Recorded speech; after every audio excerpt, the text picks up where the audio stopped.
चलिए स्वागत करते हैं आपका अपना YouTube चैनल भारतीय दिव्यांग YouTube चैनल पर। और जैसा कि हम लोग पढ़ाई कर रहे थे, इस समय जो भी एग्ज़ाम चल रहे हैं, चाहे एसएससी का हो, एनटीपीसी का हो, चाहे पीसीएस का हो, सारे एग्ज़ाम की तैयारी के लिए हम लोग यहाँ पे पढ़ाई भी कर रहे हैं और मस्ती भी कर रहे हैं। दोनों काम हम लोग करते हैं इस YouTube चैनल पर। तो कुल मिला के पढ़ाई को बिल्कुल प्रेशर नहीं बनाना है, बिल्कुल इजी वे में और फटाफट हर चीज़ हम लोग को पढ़ लेना है ताकि एग्ज़ाम से पहले हमारी तैयारी हो जाए। तो चलिए ज़्यादा ना बात करते हुए आज की क्लास हम हिस्ट्री में चलेंगे। हिस्ट्री में हम जो भारतीय राष्ट्रीय संघर्ष है, यानी जो क्रांतिकारियों का जो संघर्ष है, जो हमारे नेता रहे उनका जो संघर्ष है, उसी पे आज हम डिस्कस करेंगे। एक छोटी सी क्लास है ये। तो आज हम पढ़ेंगे हमारे देश के राष्ट्रपिता महात्मा गांधी जी, जिसे हम प्यार से बापू भी कहते हैं, उनका जो जीवन परिचय है उसके बारे में हम लोग पढ़ेंगे। और प्लस जीवन परिचय पे ज़्यादा न जाते हुए उनके जो काम हैं, उनका जो काम है, उन्होंने जो काम किए हैं, जो भी आंदोलन किए हैं, उन आंदोलनों को हम लोग पढ़ेंगे। तो चलिए स्टार्ट करते हैं। तो आप जानते हैं गांधी जी का जन्म गुजरात में हुआ था, गुजरात के पोरबंदर में। तो गांधी जी के पिता का नाम करमचंद्र गांधी और माता का नाम पुतलीबाई था। तो ये तो चीज़ें हैं सिंपल सी, आप जानते हैं। अब हम गांधी जी के आंदोलनों की चर्चा करेंगे। तो हम सबसे पहले बात करते हैं, गांधी जी अफ्रीका में पढ़ाई किए, लंदन में पढ़ाई किए। तो जहाँ भी उन्होंने पढ़ाई किया, उसके बाद जब वो भारत लौटे, तो भारत वो लौटे थे 9 जनवरी 1915 को। 9 जनवरी 1915 को गांधी जी लौटे थे भारत। और गांधी जी जब भारत लौटे थे, उस समय की परिस्थितियां बहुत ही विपरीत चल रही थी भारत देश में। आप जानती हैं अंग्रेजों का शासन था, अंग्रेज बहुत जुल्म ढा रहे थे भारतीय नागरिकों के ऊपर। तो गांधी जी भी उसी समाज में रह रहे थे, तो अछूता नहीं रह सकते हैं। तो गांधी जी भी वहाँ पर थे और ये सब प्रॉब्लम जो थी उससे वो भी रूबरू हुए। तो सबसे पहला जो गांधी जी का आंदोलन रहा वो रहा आपका 1917 में, जिसको चंपारण आंदोलन बोलते हैं। तो इसको ध्यान रखिएगा, चंपारण आंदोलन कहीं पूछ देता है छोटे छोटे जो एग्जाम होते हैं बीएड वगैरह इन सब में, कि चंपारण कहाँ पर स्थित है, तो यह बिहार में स्थित है। तो ये एक बात थी। तो चंपारण में जो समस्या क्या थी कि अंग्रेज वहाँ पर जबरी नील की खेती कराना चाहते थे, नील की खेती कराने चाहते थे। ठीक है, जो किसान थे या जो साहूकार थे, उनके 3/20 भाग पे जो उनकी खेती थी, उसके 3/20 भाग पे वो खेती कराना चाहते थे नील की। जबकि किसान तो अनाज बोना चाहता है, नील से अंग्रेजों को फायदा होता था। नील तो क्या हुआ कि जो किसान है उसका विरोध किए, लेकिन अंग्रेज जबरन मतलब इस काम को कराना चाहते थे कि नहीं आपको करना है। तो ये विरोध हुआ, फिर उसका शासन ने उसका विरोध किया। उसके बाद गांधी जी को इस आंदोलन में बुलाया गया और गांधी जी ने आकर इस समस्या का समाधान कराया। ये आंदोलन कुल मिला के सफल रहा। तो ये गांधी जी का पहला आंदोलन है। उसके बाद हम लोग बात करेंगे गांधी जी का दूसरा आंदोलन, वो हुआ 1918 में। 1918 में आंदोलन हुआ उनका, और उसका नाम था खेड़ा आंदोलन। अरे सॉरी,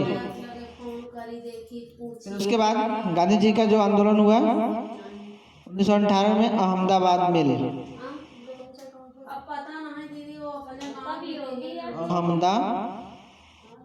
अहमदाबाद मिल। अहमदाबाद मिल में क्या मामला था, इसको भी हम लोग समझ लेंगे। अहमदाबाद मिल में का मामला ये था सिंपल सा कि एक्चुअली उस समय जो देश की परिस्थितियाँ थी बड़ा विपरीत थी और प्लेग वगैरह फैला हुआ था। तो प्लेग के कारण मिल बंद हो गए, मिल में जो काम करते थे मजदूर वो बेरोजगार हो गए। तो जितना समय तक उन्होंने रोजगार किया या उसके बाद नहीं किया, लेकिन एक जो अधिकार होता है सामाजिक न्याय का अधिकार, जिसके अंतर्गत कि अगर वो मिल मजदूर आपके यहाँ काम कर रहा है, तो अगर परिस्थितियाँ विपरीत हो गई, जैसे अभी कोरोना काल चला, बहुत से मिल्स क्या सब कुछ सब बंद हो गया, तो जो मजदूर आपके यहाँ काम कर रहा था उसको कम से कम जीने भर का तो पैसा देना चाहिए। तो यही एक सोशल मुद्दा था। तो इस पे गांधी जी आए। मिल मजदूर कह रहे थे कि जितना आपकी सैलरी है उसका 20% दिया जाएगा, लेकिन गांधी जी ने कहा 20% से काम नहीं चलेगा, कम से कम आप 35% उनको दीजिए। तो इसमें भी गांधी जी सफल रहे। तो दूसरा अहमदाबाद मिल आंदोलन गांधी जी का। उसके बाद हम लोग तीसरा चढ़ेंगे वह भी 1918 में ही हुआ, जिसको हम लोग बोलते हैं खेड़ा आंदोलन। तो खेड़ा भी ये गुजरात का ही शहर है, मतलब गुजरात में ही है। यहाँ पे जो मोटे साहूकार होते हैं, जिन्हें बोला जाता है, मतलब जो उनके पास ज़्यादा ज़मीनें होती हैं, उन लोग किसानों और साहूकारों के बीच का ये मैटर था कि वे ये चाहते थे कि उस समय अकाल और सूखा पड़ गया था, तो जो फसल का उत्पादन बहुत ही कम हुआ था, तो फसल का उत्पादन कम हुआ तो किसानों से जो छोटे किसान थे उनसे साहूकार जो ज़मीन अपनी दिए हुए थे खेती करने के लिए, तो वो ज़्यादा जो ब्याज वो लेते थे वही वो ब्याज लेना चाह रहे थे, मतलब जो लगान जिसको बोलते हैं, ब्याज नहीं सॉरी लगान समझिए, तो वही लगान लेना चाहते थे। इससे क्या हुआ, किसानों को प्रॉब्लम हुआ, भाई लगान जब अनाज पैदा ही नहीं हुआ तो कैसे उतना लगान दे देंगे। तो यही मैटर था। तो गांधी जी इस बीच में आए और उन्होंने इस आंदोलन को सफल बनाया। तो ये था। उसके बाद हम लोग गांधी जी के चौथा आंदोलन जो 1919 में हुआ, खिलाफत, इस पे चर्चा करेंगे। एक्चुअली ये गांधी जी का आंदोलन तो था नहीं, लेकिन गांधी जी का आंदोलन नहीं था, लेकिन जो अली बंधु थे यानी शौकत अली और मोहम्मद अली, तो ये मैटर था तुर्की का और इंग्लैंड का, यानी जो ब्रिटेन है और तुर्की के बीच का ये मैटर था, वे वहाँ का मैटर था। लेकिन यहाँ के मुसलमानों ने, मतलब भारतीय मुसलमानों ने विरोध किया था। मामला क्या था कि तुर्की ने विश्व युद्धों में इंग्लैंड का साथ नहीं दिया, तो इंग्लैंड जो है तुर्की को परेशान कर रहा था, तो यही मैटर था। तो इसमें इन्होंने आंदोलन शुरू किया, मोहम्मद अली, शौकत अली, लेकिन इनके बीच इनके बस का नहीं था, तो इन्होंने गांधी जी को बीच में बुला लिया कि भैया आप आओ, आप ही के बस का है। तो गांधी जी आए और ये आंदोलन भी सफल रहा। उसके बाद गांधी जी के पांचवें आंदोलन की हम लोग बात करेंगे, जो 1920 में हुआ। 1920 में हुआ असहयोग आंदोलन। असहयोग आंदोलन, इसको ध्यान रखिएगा, बहुत ही इंपॉर्टेंट है, बहुत सारे परीक्षाओं में पूछा जाता है, अक्सर पूछा जाता है। तो असहयोग आंदोलन की हम बात करेंगे 1920 में। अब इसका क्या कारण था? इसका कारण सिंपल सा था। उस समय देश की परिस्थितियों में अंग्रेजों ने 1919 का रोलेट एक्ट लागू किया था, और आपको मालूम है जलियांवाला हत्याकांड हुआ था, जलियांवाला बाग हत्याकांड 13 अप्रैल 1919 में। तो इन सब बातों को लेकर गांधी जी ने ये असहयोग आंदोलन शुरू किया था। मेनली रोलेट एक्ट की मुद्दा था। तो क्या हुआ कि इसमें गांधी जी आंदोलन तो ठीक ठाक चल रहा था, लेकिन एक घटना घट जाती है, जिसे अगर हम कहें कि 5 फरवरी ये 1922 में 5 फरवरी 1922 में जो क्रांतिकारी थे उन्होंने एक चौकी थी उसको फूंक दिया। क्रांतिकारी अंग्रेजों के व्यवहार से रुष्ट थे और उन्होंने चौकी को फूंक दिया, जिसे चौरी चौरा। चौरी चौरा कांड के बाद गांधी जी मतलब थोड़ा व्यथित हो गए, समाज मतलब उन्होंने मुद्दे को दूसरे तरीके से लिए कि मतलब ऐसा नहीं करना चाहिए था क्रांतिकारियों को।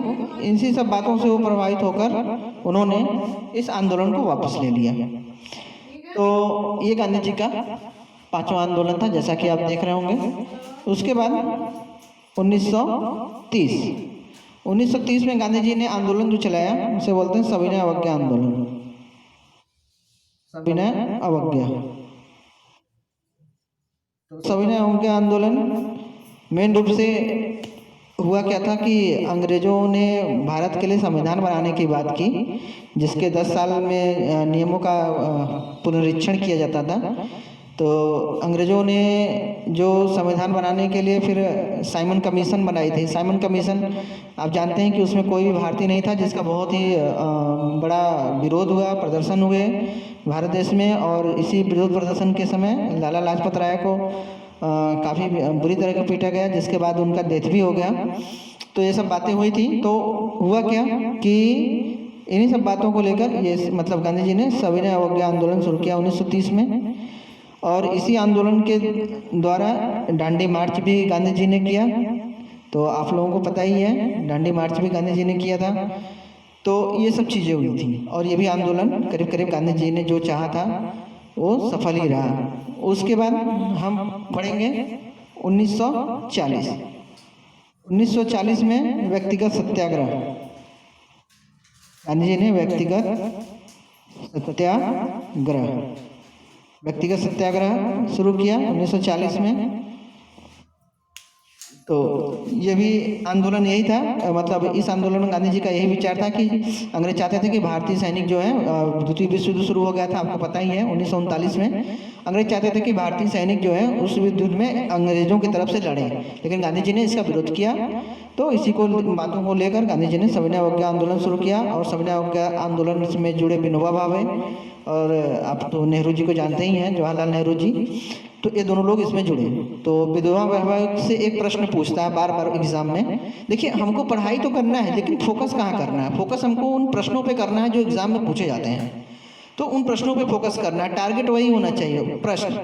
तो क्या हुआ इसमें, यही हुआ कि इस प्रश्न पूछता है कि प्रथम सत्याग्रही कौन थे, तो जो व्यक्तिगत सत्याग्रह के अंतर्गत प्रथम सत्याग्रही कौन थे? तो विनोबा भावे। बहुत ही मोस्ट इंपॉर्टेंट प्रश्न है, अक्सर पूछा जाता है, तो इसको आपको ध्यान रखिएगा। और उसके बाद 1940 हो गया, उसके बाद सिंपल से हम लोग आ जाएंगे 1942। 1942 में भारत छोड़ो आंदोलन, सभी लोग जानते होंगे। भारत छोड़ो आंदोलन 1942। तो अब देखिए, ये तो हमारे से पास हो गया कि 1917 में चंपारण, 1918 में अहमदाबाद, फिर 1918 में आपका हुआ अहमदाबाद के बाद खेड़ा आंदोलन, फिर 1919 में खिलाफत आंदोलन, फिर 1920 में असहयोग आंदोलन, फिर 1930 में सविनय अवज्ञा आंदोलन, फिर 1940 में व्यक्तिगत सत्याग्रह आंदोलन, फिर 1942 में अंग्रेजों भारत छोड़ो आंदोलन। तो ये सब चीज़ें हो गई, ये सब बिल्कुल आप इजी है, इसको एक फ़ोन नंबर की तरह याद कर लीजिए। देखिए मैं आपको बताता हूँ, आपको क्या सीधे याद करना है, 7889000002, यानी हमको 7,88,90,002, सिर्फ इतना हमको याद करना है, बाकी सन अपने आप आपका हो जाएगा। तो 7,88,90,002, आप देख लीजिए, इतना केवल आपको याद करना है, 7,88,90,002। तो इसी से आप पूरा आराम से कर लेंगे। तो चलिए दोस्तों, क्लास इतनी ही, थैंक यू। दिन भर तो आप चलाएं इसको।